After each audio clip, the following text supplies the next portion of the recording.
Be more grind, rise, shine through the struggle. Black dollar circulate, flexing muscle. Politics and biz building walls like bricks. Motown soul rap mixed in the fix. Doni Glover spitting truth, microphone holder. Past the noise scene, watch growth in the folder. Black biz bright spotlight in the dark. Hustling hard, lighting sparks in the park. Beam on new, where we breaking glass ceilings. All black everything, income healing. Doni Glover, flip the script, let's go. Black Wall Street roadmap, be more flow. Real talk, stock rise, dreams ain't looking hollow. Blueprints, handshakes, enemies wallow. Baltimore kings, queens, crown on the throne. Legacy built, stone by stone. Headlines, deadlines, moves in the background. Politics, money clips, elevate the town. Black biz strategists, wealth can't be missed. Twist the plot, make the whole world twist. Be more news, success we inhaling. Victories, IRS, no detailing. Doni Glover, rise to shine, let's glow. Focused on GDP is $23 trillion. 23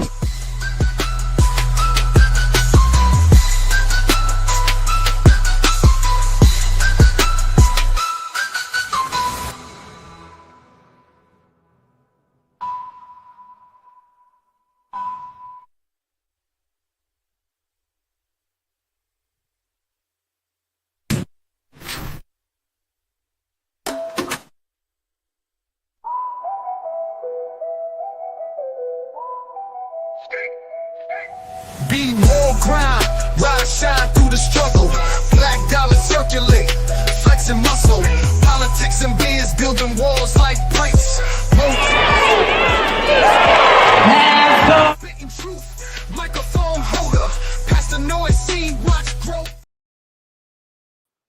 First name's Doni, last name's Glover. In it to win it for the long haul, baby. Mr. Bob. Yo. How you doing What's up? there? A fair million for an elderly gentleman. Boy, I thought you was a stockbroker back there. Got your main man, Andy Pierre. How we doing? How we doing? Hey, Andy, how you doing, brother? He's pretty, Outstanding. what do you call it, chronomatic? He got his green on. And our special guest, Delegate Sean, the new Delegate Sean A. Stinnett. Yes, sir. How are you? Got in the building, baby. Yeah, I tell you, I'm trying not to get teared up, but Andy Pierre, he was one of the brothers that was one of the first brothers that came to me and said, "You got the nod," which I didn't even know because it was MBE lobby night, and I was still working, and I was like, "Look, I had to do the interview, but I got to go back to work and kind of get things together with my team and so forth." And he was one of the good brothers that came to me and said, "You got it. You got it." So I truly appreciate you. Ain't no thing, good brother. Ain't no thing. Yeah. Well, Sean, you got a big event tomorrow. Yes, sir. They have an event. I wanted to, the end of the session ended last week. And I knew and my team knew that, we got to come out strong. We got to come out with a blast. So we have a scheduled our first fundraiser tomorrow, which is the 17th, April 17th at 6 p.m. at La Familia Soundstage over at 836 Guilford Avenue. And we just sort of, I call it, of course, like a fundraiser, but it's our first fundraiser. And it's just pretty much sort of, one, it's a celebration because I never had an opportunity to kind of really thank and sort of have a celebratory event when I did get the nod. But also, like I said, I got to start off strong. I'm sort of behind the eight ball, so to speak, because, everybody who's currently, elected and so forth, they've already, have some money and so forth. So I need to make sure that I get some money. I'll be able to do some things in reference to getting prepared as far as for the overall campaign for next June of 2026. What we like to hear. So some interesting things have happened in the 41st district as you were becoming delegate. Shall I lay it out, or would you like to? No, go ahead and lay it out. I always enjoy other people's interpretation on how things had gone, how things had transpired. But of course, it was a sort of a trickle effect of our Senator Jill P. Carter, who had stepped down because she was, appointed a judgeship as far as with by Governor Moore with the Court of Contract Appeals. This is just my opinion. These are not the opinions of Be More News, Robert DeShield or Andy Pierre. The first thing that comes to mind is protecting the ball. I think back to when Barbara Hoffman was beaten by Lisa Gladden. I remember the dump trucks going up Emerson Avenue, and Lisa beat an incumbent state senator in the 41st district. I believe before that, it was Senator Clarence Blount. So it's been this back and forth between the Black community and the Jewish community as to who runs this majority Black district. Pimlico Racetrack is in that district. And so when it comes to protecting the ball, I'm still perplexed as to why the state senator didn't have the votes to pass the ball on to whom she so desired. Be that as it may, go ahead. Oh, no. I definitely hear you. Understand. I really don't know the whole logistics of everything. All I can say is that, of course, there's, 8 individuals on the State Central Committee. And of course, you get the majority, and that's how it happened with me. You get the majority of the votes from the State Central Committee because we don't have the laws that would actually had to have a special election. So the votes, when there's an opening seat, it goes to the State Central Committee. And of course, you go through the process as far as reaching out to those committee members and seeing, to get their support and seeing what's going on. All I know as far as that, that there was, I guess, a few individuals that I guess was thought of that they will vote in a certain way, but it's just that they were sort of unclear how their vote was going to be, and they voted for the person of choice. However, that's to my understanding. I don't know whole logistics. I don't want to really get into all of that back and forth and all of that stuff because a lot of people have, their own interpretations or really what's going on and so forth. I'm just, responsible for myself, knowing that what I need to do as far as for this district, for the people of this district, as well as to make sure that I stay loyal to myself and belief in myself as far as what I want to do for the district, as far as for the entire district, and especially for the ones that have been absent or has been voiceless throughout this time within the district. And I would say one, not only in a lot of ways as far as the Black community, but also even the Muslim community in my district. Be that as it on may, this whole subject, be that as it may, the way this game is played, the state senator in most districts tend to have 5 of the 8 votes or the majority of the votes when it comes to the State Central Committee. That's just the way the game is played. It's always been played like that. Am I wrong, Andy? Am I wrong, Robert DeShield? No. Now, this whole situation, how it played out, right? There is, what in fact actually happened. Whoever was making promises or whatever deals were cut. There's the truth, then there's what it looks like from the outside. And what it looks like from the outside is a straight up break from what Black people's needs are in that district for whatever the case may be. It does not look good. Now, whether or not the outgoing senator didn't leverage her power enough, or did she have enough power in order to make sure that her chosen person was appointed to the Senate? I can't, I have no idea. Maybe she did make all those phone calls and somebody lied to her, because that happens. And so now with the from the outside looking in, though, it doesn't look bad. It doesn't look good at all. It looks like we have pretty much sold off a seat that was hard fought and won. So then once Lakeisha Wright Brown Eel and Angela Gibson Why do they call her Angela Goldberg? But anyway, when those two went for Dahlia Attar, it left the delegate seat open, and you were able to secure that. And yeah, I know you. I wanted I put my name in a hat because of course, overall the names that I was hearing who was going to be submitting their resumes, and of course, reading an article that was from one of the online publications. I didn't like what I was reading in terms of who could be the candidates. I really think that, to me, it was a total of 12 candidates, including myself, and I feel strongly and proudly put all of them together and what they've done in the district, they wouldn't add up as far as what I've done in the district throughout the years. I lost twice as far as running two elections. One was the State Central Committee, and then one was the House of Delegates about 9 years ago. A little bit more than that as far as in reference to the State Central Committee. And from that point, I knew that one of the main things that I had to do, I had to go in the community and start, sort of winning, not necessarily winning, but showing my worth as far as to the community by working in the community. And that's what I did. But as far as for the other individuals, and this is no disrespect to anybody individually, but I really think that in order to really serve the community and serve the district, you have to serve in a community sort of format or basis first to really show your worth and to know that, look, what are the issues and the concerns within the district, so you can really be able to eventually go to Annapolis and actually legislate policy as far as for the communities or for the overall district. Mr. Bob, you've been quiet.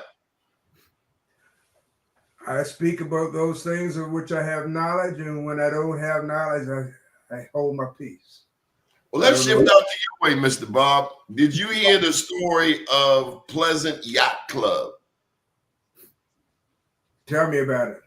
Pleasant Yacht Club is over there in Sparrows Point. It's the Black Yacht Club, the only Black yacht club out of 3 which actually has a physical location. They are beside a white yacht club, both built by Sparrows, or in Sparrows Point. One was built by Sparrows Point, the white one, and they gave the blacks the materials, I think 1959, to build their own. And Trade Point Atlantic essentially tried to shut them both down, did not mention to the state in their application that there was some cultural impact if they in fact removed the yacht clubs, particularly the black one. And what else, Andy? Are you familiar with it? I'm pulling up more information on it right now. So the Black Yachters got LaFawn Porter as their lawyer, and they've made noise about it. They contacted State Senator Charles Sidnor, Senator Carl Jackson, Senator Mary Washington went before them in Annapolis, and those senators started to dig in on Trade Point Atlantic because this project is getting state money, and if you're getting state money and you're not treating people fairly, then your business should not be getting any assistance from the state. Well, I don't know anything about the Black Yacht Club or any yacht club. I don't have a yacht. I guess I know somebody who has one. That's not at the top of my list of priorities. But in terms of Trade Point, I can tell you that that Trade Point has not lived up to any of the promises that were made in terms of employment opportunities or industrial development that was supposed to take place at that site. To the extent that they were to be engaged in the wind industry. The wind industry is dead internationally. It's not, in fact, it's a chill wind that's blown over that entire process. It's not a stable or reliable form of energy. And so the jobs that Trade Point talked about that were going to facilitate the manufacture of the ships that would build and install the mechanism for the turbines and so forth, none of that's really has happened, and it really isn't going to happen. So I think that it's really another example of government going out of their way to provide taxpayer money on the promise of jobs and opportunities that in reality, in most cases, never materialize, or if they do, the kinds of jobs that they produce are not adequate to sustain the type of family structure that we all expect or that we believe is desirable. So we're going into Preakness season shortly, and Delegate Stinnett, in your area is Pimlico. And it's always interesting as the Preakness comes about, all of these people descend on the Park Heights community. And I've often wondered, and still do, how does the Black community benefit? Yeah, actually, I'm glad you brought that up, because actually I attended all the full delegation yesterday. Attended a very important community meeting with the Pimlico Merchant Association, and things are getting better. We do know that for years, the race has come to that community, and the community itself have never really benefited. It's changing slowly but surely, which in a positive manner. Of course, all the stakeholders within the business community are starting to, not only as far as attend the meetings, and especially with the 41st delegation, but also, of course, share their concerns, especially now since this will be the last race to take place before next season. The race will go down to Laurel for 1 year and come back after the construction of the race course has been done. So I know that hopefully things will complete on schedule. And I know that Delegate Malcolm Ruff has been very vocal on that, as far as making sure that the full construction will complete on time. But overall, the full delegation will make sure of that'll be done. But definitely, things are happening. What about the businesses in that area? What about the Caribbean restaurants? They never seem to benefit. You can't park in front of their establishments. Those establishments hold down that community all throughout the year, and it's a damn shame that on a day which is like Eid Mubarak or Christmas in the Pimlico community, that those businesses cannot benefit from all of that foot traffic. It's an embarrassment. Yes, and I totally agree. But things are changing. It's going to look a lot different, and those businesses will start to benefit as far as for this season as well, and seasons to come. Especially, of course, after when the race comes back after the new construction has been completed. So when the race comes back, what can we expect as far as minority participation? Oh, sorry. Andy, let the elders step in. No, I think the state was sold a bill of goods on the importance of the racing industry to the state in the first place. I don't think it's ever been that important to the state. I don't think it's that important to the state now. And I don't think that doing any improvements to Pimlico is going to change that. It's a one-day event. Now, there's no business is going to survive throughout the year based upon foot traffic, air traffic, plane traffic, or boat traffic, based upon traffic for that one day or that 1 week for that matter. There's the disruption to the lives and neighborhoods of those people. I don't think. I don't live there, and I would defer to the delegate who represents that area. But at the little bit of time that I've been around here, which was going on a little bit over 50 years now, I don't believe that the Preakness will ever bring any enduring and deep economic relief to the people that live in that area.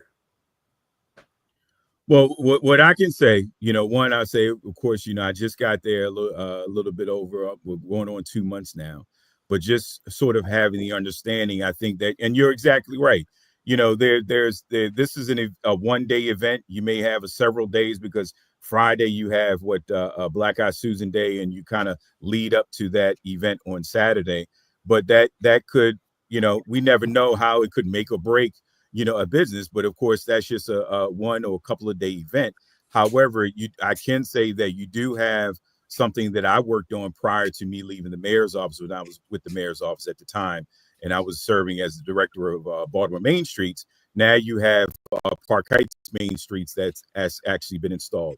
So from having that, you have individuals like Director Charlene Nader and other individuals within her staff as far as helping those businesses, including Sister Israel and so forth, helping those businesses as far as within the area to make sure they better or more be able to stabilize by, through the resources that they're able to provide, especially the resource coming from the mayor's office in terms of, just business development, in terms of grants, in terms of side grants and so forth. So you having that special attention that's coming to that area, to particularly that business area. And that's what one of the things, or many of the things that we talked about last night, as far as providing those necessary resources to those businesses so they can be more stabilized.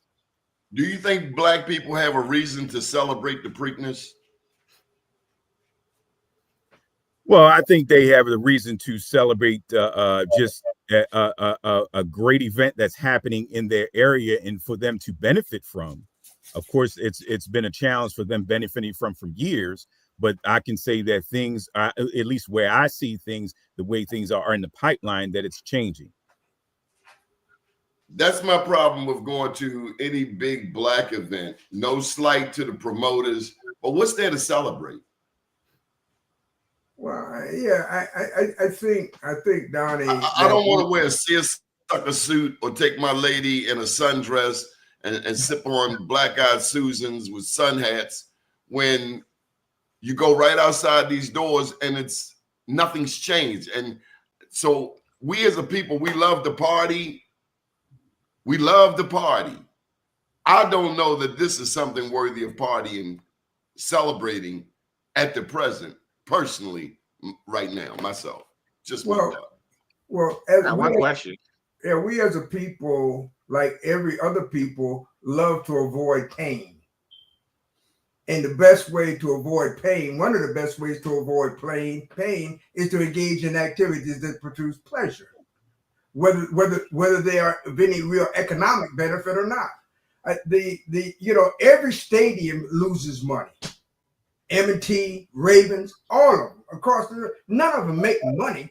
But yet we celebrate the Orioles and we celebrate the Ravens, and we do that things and those things are important. Don't get me wrong. It is important that people have things that they can do, that they can engage in, that make them feel good. Because feeling good encourages people to have hope. Feeling good encourages people to be engaged. Feeling good encourages people to try to improve their circumstances. There's nothing wrong with that, but that's not change.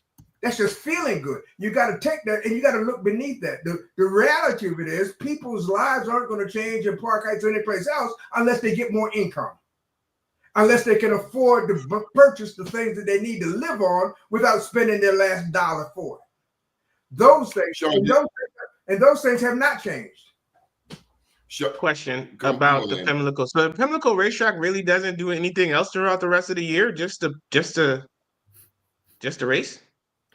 Well, that's the main race. They have other races as far as throughout the season. I'm not too sure how long the season goes, but they have races throughout the season, or you can see telecast races that are happening down Laura as well. Okay.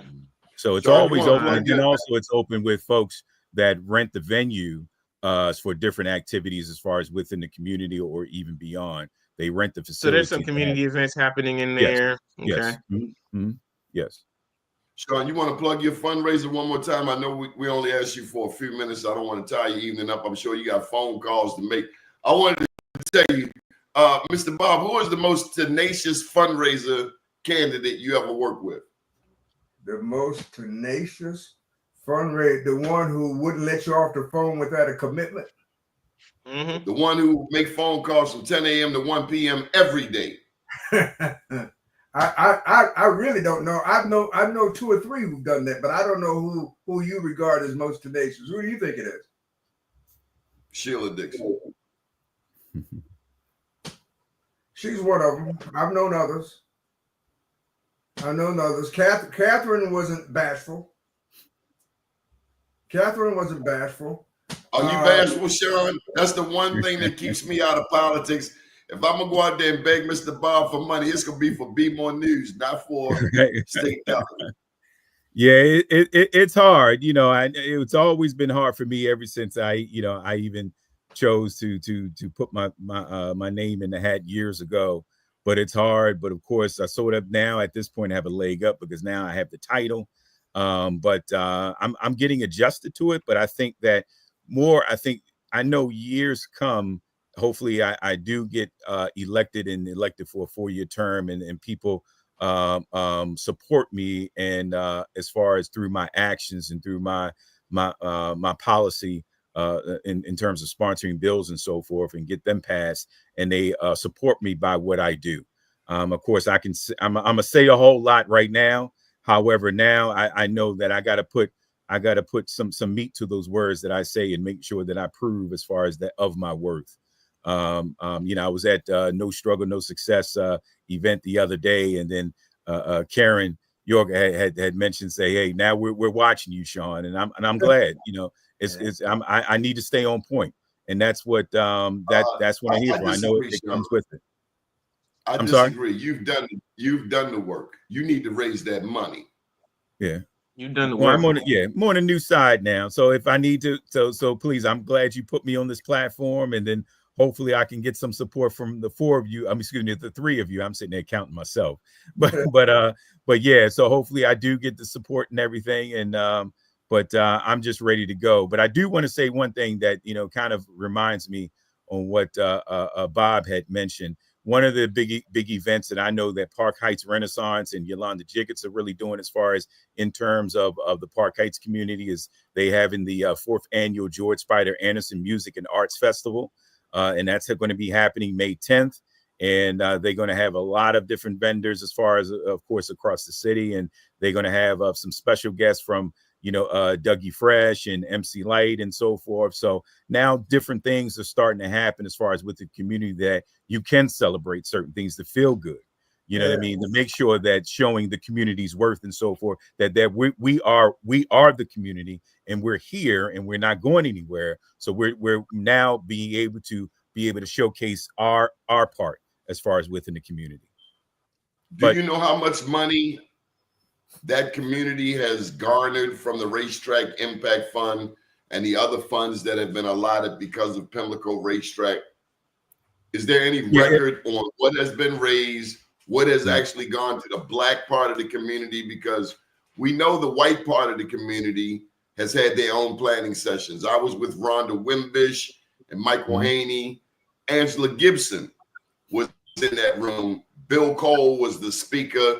This is maybe 5 years ago. When they found out the press was in the room, Bill Cole said, this is not a meeting about the planning of the future of Pimlico Racetrack, when in fact, that's exactly what it was. The meeting was at 10 a.m.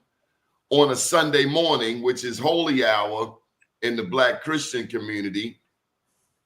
And so we know the white community has a plan. We know monies have gone there, and we know that white people have not historically shared with the Black part of the district. Right. No, I get it. I get it. And I think that I know that I don't know the numbers offhand, but I know it's sad. It's been very, very low as far as, in terms of the money. But I know as far as and overall, my understanding is Yolanda Jiggets is in a pickle. She has to appease the Black community, but she's also dealing with the white people with the money. That's my general understanding. And so my understanding is we need to support her and let her know that our community is behind her, but she's right there on the firing line. Is that right? Yeah, she's right there. She's at the, she's the head of Park Heights Renaissance. She's right there in those conversations at the table. And I totally agree. We need to support her as much as possible and continue to support her. We need to be at those meetings, to support her and support the businesses and the overall community, even if you don't live in the community. I live in West Arlington, and I'm still the president of West Arlington, but I go to other communities, and I was doing that before I got the title as delegate, because I know that how important, and plus I know that if I need the help, I expect them to come over to my community or really advocate on my behalf through closed doors if I'm not there. So overall, I know it's very important that we need to continue to support Yolanda Diggins. And I know that sometimes you may be put in the position that you have to choose. And I know that I'll probably have to be in that position as well, to have to make those tough choices, because that's just part of the game. That's what it's all about. But as far as strategically, know exactly what moves to make in order for you to take those 2 steps forward to your ultimate goal. Okay, you want to plug your fundraiser again? Yes, sir. Tomorrow, April 17th, which is Thursday, from 6 to 8, is the celebration and fundraiser of Delegate Sean A. Stinnett, which is myself, our first fundraiser for our campaign kickoff at 836 Guilford Avenue, the La Familia Soundstage, and we hope to see you there.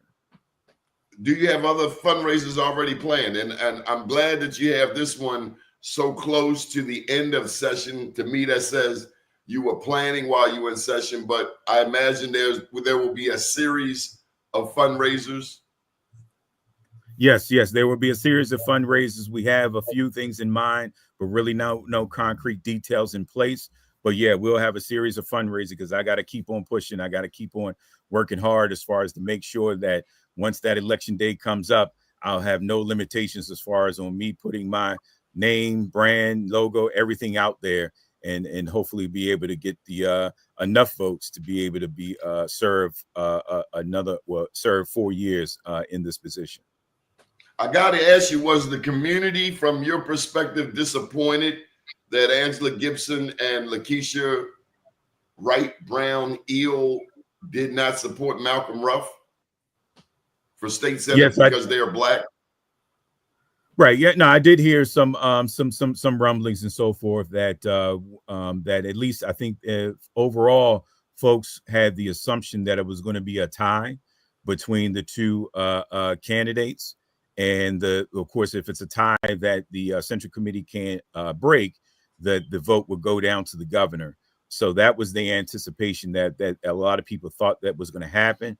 But of course, as we see that that had gone in another direction, and the young lady, Miss Brown, actually had showcased her vote towards the Senator Attar.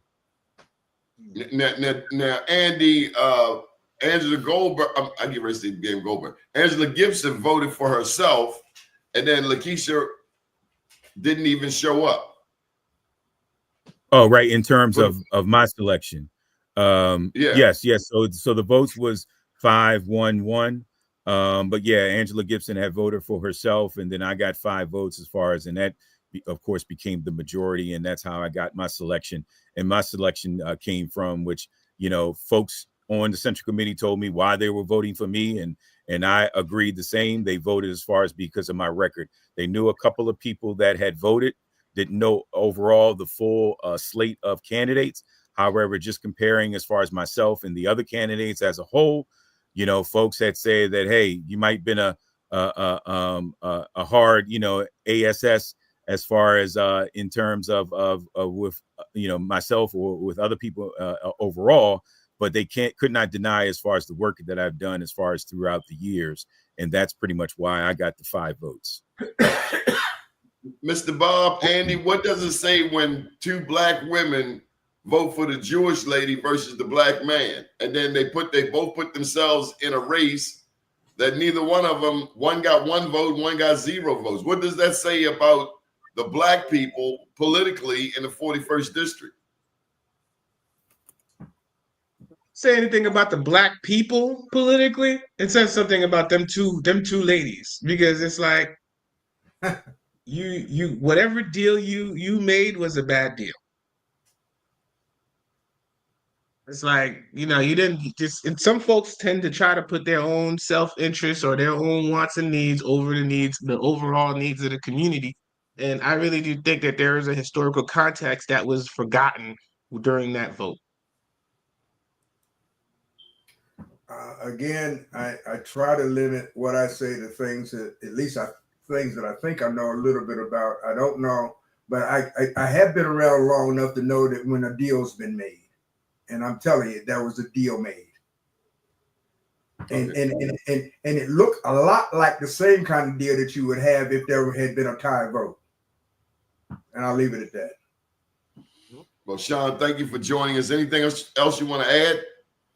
No, I just want to thank you all. You all have been very supportive throughout the years in your own way. That I've always, felt that I can chop it up. I mean, of course, Andy, thank you. You was one of the first as far as that always showed the support, always been supportive. We always saw each other at different events and so forth. Donnie, you and I fight and go back and forth like brothers, and I truly love and adhere you, truly honor our friendship. And of course, my main man, our main man that's not here, but I want to, I truly love and adore Malik and miss him, in which, because he wanted me to be in this position. And I'm glad that I was able to award. But what's going to be really fulfilling to me is actually I got votes from 5 people, but I want to make sure that overall within the district, I get the necessary votes to actually get 4 years. And Bob, I've learned from you as far as throughout the years, because I know you're one of the godfathers when it comes to minority businesses and so forth. And I've when you came to, I don't even think that you even noticed that I was there in the back a couple Sundays ago over at Empowerment Temple, that community. With the church. Yeah. No, it was a community meeting that happened late afternoon, and folks that when he was breaking down, of course, the logic, the truth. A lot of people didn't know who they were, and it was a couple of council people that didn't know who he were. And I said, "Do you know who that is?" They were like, "No." I said, "That's Bob Shashil. This is what he's about. This and that, and this and that." And they were like, "Oh, that's good to know." And I'm like, you got to know him. If you're going to really talk minority businesses and support minority businesses. So I truly appreciate you. And of course, my family appreciates you as well, particularly, my wife and so forth. So, but yeah, definitely much love to you all. And thank you. And like I said, once again, thank you, Donnie, for allowing me some time to kind of talk about and sort of, welcome me in as far as for with my new title. Well, glad to have you in position.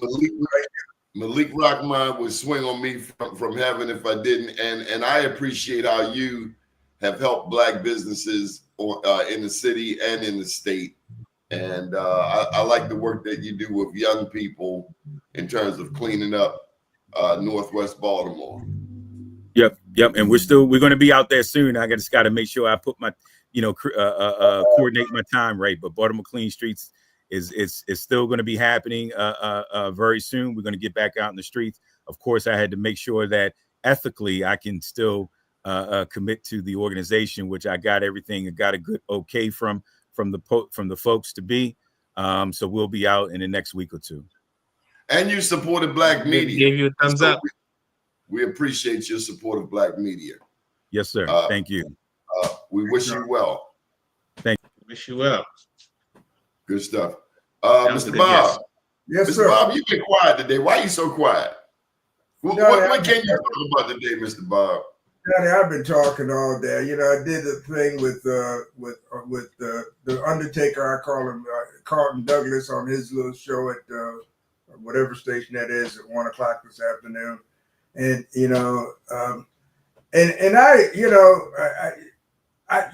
there's really, when you see what's going on, it leaves you almost breathless. I mean, and what is most astonishing to me, Donnie, is that from all appearances, a great segment. In fact, I believe the majority of the Black community is walking around completely clueless about what is really going on. The people who run this country, at least those who occupy the office at 1600 Pennsylvania Avenue and thereabouts, have declared war on Black people. They have embarked upon a mission to make us invisible by any means necessary.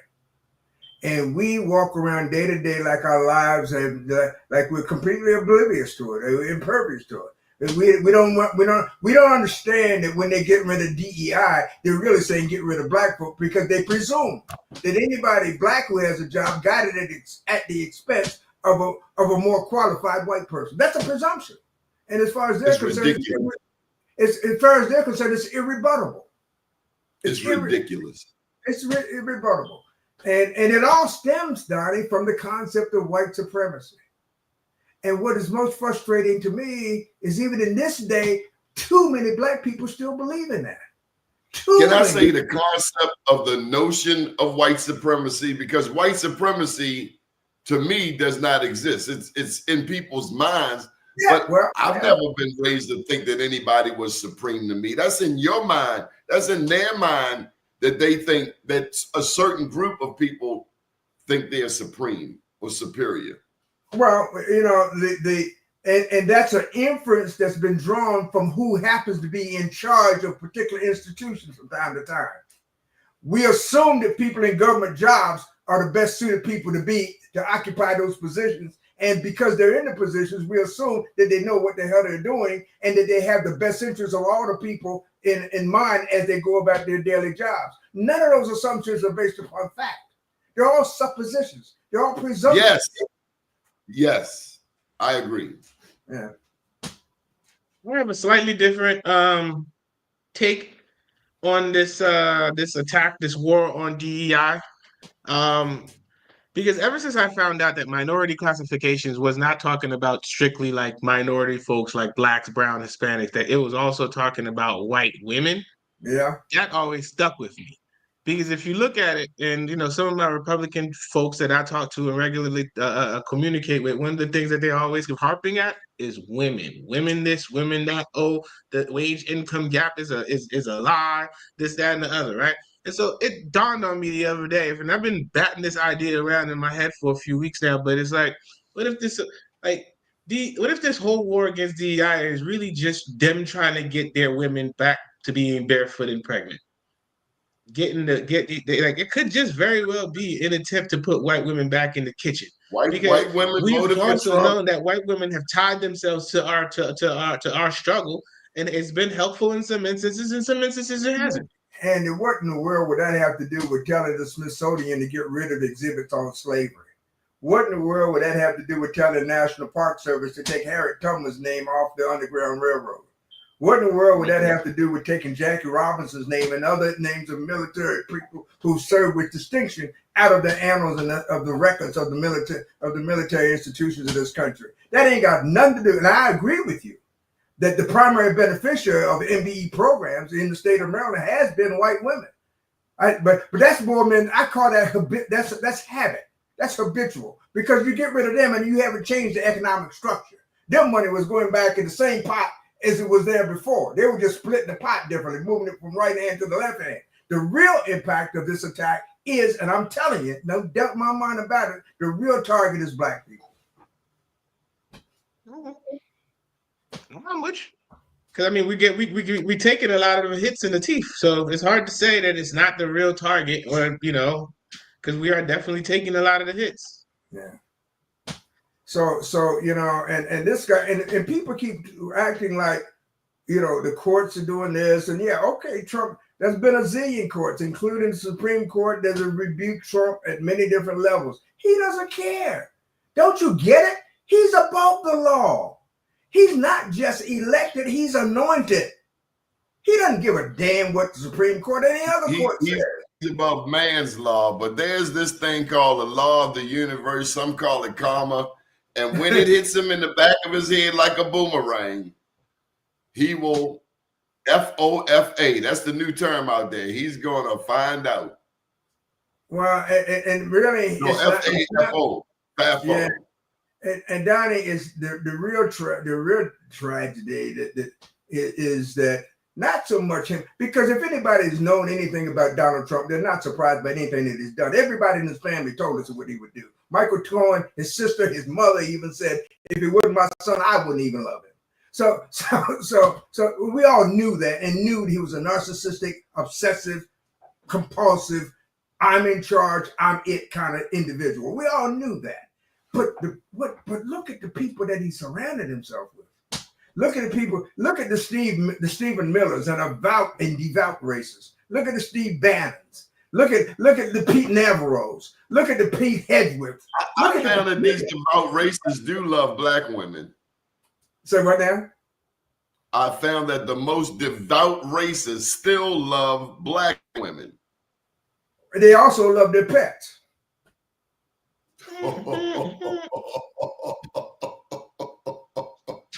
That's real right there, though. But I mean, the devout racists like to believe that what black women are easier to control than the black men, even though it's not the case. We as a black men married to black, as somebody who's married to black women, I know that for a fact. No control of nothing. No, no, man. There is a listen. If we look, there is a fight. There's a revolution underway, and if we don't, I told somebody in the radio, I said, look, the man's a bully. I don't know where you come. I'm not from Baltimore. That's why I'm quiet on a lot of this stuff, because I don't know a lot of Baltimore. I try to do the best I can to raise a family, to make a living, and all that. So but I do, because this is the same all over. This was the same down in Salisbury, where I'm from. The only way to stop a bully is punch him in the face. That's only right. way. The only thing I'm from North Avenue. The only thing a bully understand is an alley apple oops upside the head. That's right. You know what an alley apple is? I know you're from the Eastern Shore. No, I don't. Tell me. Alley apple is a red brick. Oh, okay. I get it. Down home we call that a baseball bat. But Essentially. But I think it serves the same purpose. Absolutely. Yeah, so that's where we are, and I can say, well, isn't he going to be? Listen, guys, all the people with guns work for him. The U.S. Marshals work for him. The military works for him. The Secret Service works for him. So what if Judge Boyesberg is found him in criminal contempt today? So what? What are you going to do? Lock me up? He can't do that. Even with that, I don't even need men with guns, because my friend Roberts already granted me immunity for any official act. Right. So how do you see this playing out? We've never had anyone who has taken the office of president to this frontier before. How do you see this playing out? I think we've got to. These are dangerous times, and the only risk that he perceives that he has is at the voting box. That's the only risk that he perceives. He's not afraid of getting locked up. He's not afraid of contempt orders. He's not afraid of contempt court orders. The only fear he possibly has is control of the ballot box. If we don't focus, and so how do I see this playing out? If we don't change our focus to educating our people and making sure that they take. Now, I'm not even sure the ballot box will work. Malcolm could have been right. I would say, because he suggested us three choices. Ballot. I don't know. Could he have stolen the election? Well, if he didn't steal this one, for sure he's going to try to steal the next one. Andy, could he have stolen this last election? Nah, Kamala gave it to him. Actually, Biden gave it to him. Biden gave it to him. Nah. I would say Biden, because Biden took his time. Here's the reason why. Why do you say that? You can just watch. Follow the money. Look at her campaign finance reports. That's going to tell you everything you need to know about the Kamala campaign. She spent, like, if the majority of white people voted for Trump, yet the majority of white people are not Republican, how many of those $100 million contracts did she give to people who voted against her?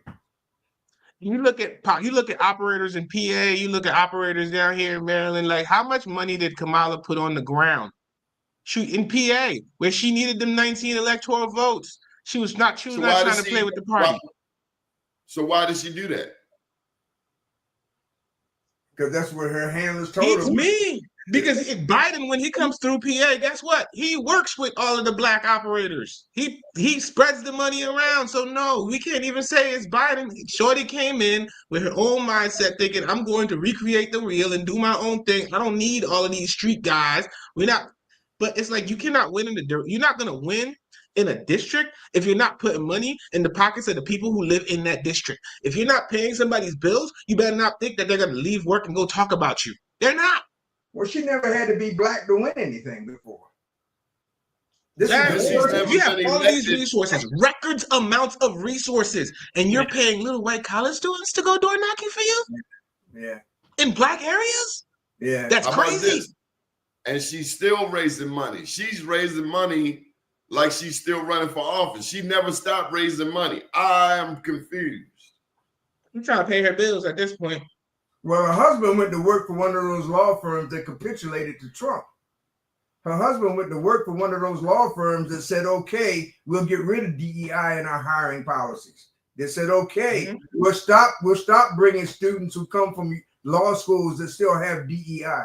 We'll stop representing people who have an interest against the president. Her husband went to work for one of those firms. He didn't go to work for one of the firms that stood up to Trump. At the end of the day, right, you look at this whole race, it comes down to the dollars, man. It's all about, like, if we spent the last however many decades talking about using black businesses, raising black wealth within the black community. This woman came to the black community and extracted millions from black women and black men, turned around and spent it with people who hate us. Mr. Bob, you and I have seen that before. Black people raising money and paying white people and not paying black people. Or even worse, raising money, getting in, and won't even talk to the black people who gave them the money. Oh my God. At the end of the day, what we can say about Obama is he spent the money in the streets. I know many of people who worked on the Obama campaign to receive a check. I know many of freaking consultants that were, they were playing ball for the Obama campaign. They might not have been in Maryland, but I know a few of them. But that tells you this: Biden spent his money with the black operators. Biden spent money with white operators too, because he's a good old boy. But the thing is, various jurisdictions, they have a way that they operate. You don't come in and bully your way and do things the way you want to do it. We don't care. Obama also gave us Elon Musk, right? Tesla was bankrupt until Obama made him a $465 million energy loan, right? It was bankrupt. So then he paid it back. He paid it back. Now, part of that $465 million, I'm assuming, came from taxes that were raised from black people. I'm assuming that. But we ain't getting no royalties from it. And look what he's done now. He's part of that apartheid crew with Stephen Miller and Steve Bannon. So how come we just finding out that he's a whole Nazi? Well, how are we just finding this out? He's been a public figure for so many years. How did we just finding out that he's a Nazi? Yeah. Well, Hitler. Isn't that what he did? Yeah. So listen, next year is an election year. Danny was a German Nazi. So what? Next year is an election here in Maryland. Yeah. Will it be a cakewalk for the governor? I don't think it's going to be a cakewalk. You think the Republicans will bring back Hogan? I do. I don't know anything about it, but I do. I don't think if the election was today, West wins. If it's tomorrow, if it's any time this year, West wins, and probably if the smart money would be on him in the future, based upon what we know today. But it still doesn't mean it's going to be a cakewalk. It's not going to be easy. But the thing is, it's the down ballot races that we need to really be a point on. Yeah. All across the United States, we have to make sure and make a concerted effort as a party to make sure every single Trump nominee, every single Trump supported candidate loses. That's the only way. Particularly those who are involved with counting the ballots. I'm telling you, we gotta make sure that we keep Trump people out of the ballot box area. And they're making a concerted effort to get in there. They're trying to become chief judges. They're like, oh yeah, get them. Yes. And it's like, all right, y'all gonna get in position, and all y'all gonna go to jail. Who gonna lock them up? It might be 10 years from now. And what difference if it makes if they go to jail when if their man gonna pardon them anyway? He did it. Yeah, he will pardon them. He did it to the January 6th people. He definitely did. They were murderers. They destroyed public property. They were trespassers. They committed assault. They fornicated. And everything else. And ain't neither one of them in jail today. That's true. Everybody came home. Yeah. How's this mayor doing? I mean, the thing is, though, like Trump has shown a level of loyalty to his party that we in the Democratic side could only wish to see. How's this mayor doing? It's too, Donnie, it's too difficult to do business with the city. It's just too hard. And I believe that Brandon wants to do what's right. In his heart of hearts, I believe that he does. But he doesn't within himself know what that is, I don't think. And I don't think that he has surrounded himself. In some ways, he's like a little mini Trump. And in some ways, the test is loyalty and not competency. So, Yeah. I don't know. Andy, what do you think? I don't know. What the hell do I know? I mean, sure. Does he require a level of loyalty from the folks that work for them? Yes, he should be able to trust you. Yeah. That's, like how often how many previous mayors have had people working very closely to them that they couldn't trust? How many mayors working previously before him were able to finish out their damn term? I'm just glad he ain't get his hands on no damn cook. And, the bar is low in Baltimore. The bar is very low in Baltimore. Yeah. We ain't had one. Everybody, there's a lot of things going good here in Baltimore City that deserve our attention. Except the like Brandon BG&E Scott, bill. Except the BG&E bill. Except the BG&E bill and that whole,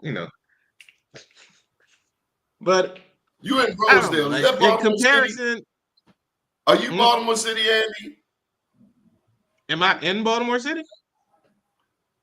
Yeah. What'd you say? Do you give BG&E price hike? Yeah, of course. That joint hit me. I felt it. I definitely felt it. Okay. I definitely felt it. That's when I'm over here asking myself, where is the energy coming from? Well, apparently it's coming from Pennsylvania. Apparently we're not really making our own energy apparently anymore, but I didn't know that. Okay, I can't let y'all out without asking you. I got to ask you about the Baltimore County executive race. Andy, go ahead. Izzy versus Julian Jones versus what's the guy's name again? Pat Young. I do feel like it's a little early right now as this thing continues to shape up. Even though this is technically the beginning of the election cycle, but I don't see those big players announcing anything until the final deadline, to filing deadline. But they are moving around the state, moving around the county. I mean, like I saw Izzy Patoka at Clyde Boatwright's campaign announcement. You see, I've seen what's Clyde Julian, running for? popping up. What's Clyde running for? What's he running Clyde for? is running for sheriff, Baltimore County Sheriff versus R.J. Fisher. Does he have a chance? Hell yeah. Clyde got the full rollout. He's working on getting his endorsements. He's moving around the city, moving around the county, and meeting with different community association presidents and stuff like that. He's got time. And I think he's gonna outwork RJ because there's a certain level of complacency that comes with not having a serious challenger for a number of years. And he's also the president of the Maryland What about FOP. Ryan? What about the young man Ryan who used to run the Baltimore County NAACP? He stepped down. He stepped down from the NAACP. Well, there were two branches out in the county, as I understand, and he had one faction, and there was a different faction. I have no idea what is intending to do. I think that, bringing the Black community together in the county is going to be a momentous task. I think that we're inclined to want to follow the money, and if that's the case, Julian's going to have a difficult road to haul. I expect there to be some other more formidable candidate, a more formidable challenger to Julian. It wouldn't surprise me entirely if Charles Sidnor didn't enter the race at some point in time. I'd like to see him enter the race if he be so inclined. We just need. Doesn't that split the Black vote? Well, if it does, it does. But we need someone, Donnie, who's willing to spend time educating our people. We need to, because in the final analysis, if we keep making decisions the way that we make decisions, which is by which brand of toilet paper feels softest to our buttholes, right? Then without realizing that what comes out is the same regardless of what you wipe it with, right? So we need elected officials who are willing to educate, because the notion that an elected official is there to do whatever his constituency wants him to do went out with Jim Crow, as far as I'm concerned, because that's what they did during the era of Jim Crow. So we can't abide by that. We can't afford that. And so, and the transition from voting how you feel to voting how you think is going to be a painful transition for a lot of people. But if we don't start, we're never finished. Good deal, Mr. Bob. You're going to be on the air. What is your show? Pardon me? What is your showtime, Mr. Bob? What is what? Your showtime. 10 o'clock. 10 o'clock Friday morning. Don't try to tune in this Friday. We're putting together, me and attorney Hassan Barnes are putting together a program called Money, Power, and Politics. Enough is enough. Money, power, and politics. Enough is enough. And we're going to go. It's a transition from the program called The Board Watch, which I started, and it was going to be something limited to just dealing with what the Baltimore City Board of Estimates was doing. But then Trump came along, and we couldn't do that anymore. You can't talk about anything without talking about the impact of Trump. So we decided to broaden the topic, broaden the scope. And so probably around the 1st of May, the first or second Friday in May, we're putting together the physical studio now. We're finding a producer, and Donnie's helping with some graphic people. And we're really going to try to create a program that's informative and that's helpful. But it's going to be called Money, Power, and Politics. Enough is enough. Good deal. Anything you want to plug before we go? Me? Yeah. Oh, well. Anything before we go? If you're planning on running and you're putting together your kitchen cabinet, give me a call. We'll help you find that path to victory. You got to follow the plan. Don't have me write the plan and then don't read it. Yeah, you can thank you very much. All right, thank guys. you very much, and until next time. Bye-bye. Always good. Good evening. Good evening, world.